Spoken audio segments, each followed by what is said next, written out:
was pretty big. No. Do you remember when Sammy Watkins got signed and I was like, hey, Ravens, do you want to, like, get on that? Or, I don't know, Allen Robinson went to Chicago, and I'm like, what's going on, Ravens? Well, they got their guy, and I think nobody's talking about it because it's Michael Crabtree, the guy who has 25 touchdowns over the last 3 seasons, right, that is more than Rob Gronkowski, that he's Mr. Toe Drag Swag. Why aren't we talking about the fact that Michael Crabtree is inheriting such an opportunity with Joe Flacco, who I think we can all agree at this table has a little something to prove this year, and he needs a receiver. They have no receiver on their roster after getting rid of Mike Wallace that had 500 receiving yards last year.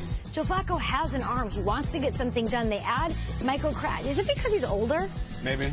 Really? He's younger than Jordy Nelson, and we keep talking about him going to the Raiders. He's younger than Danny Amendola, who we think is going to be Jarvis Landry-esque down in Miami. He's younger than both of those guys. He's still got a lot to give.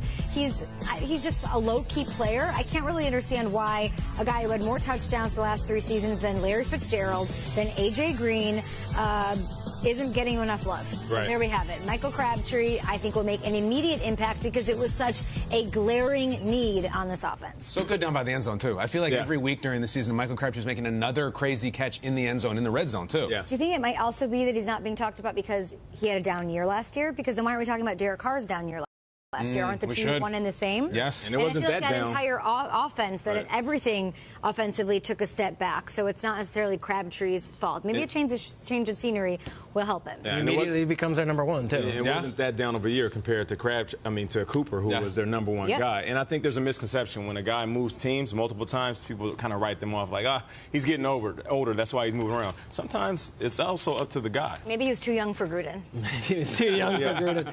And look, Anquan Bolden and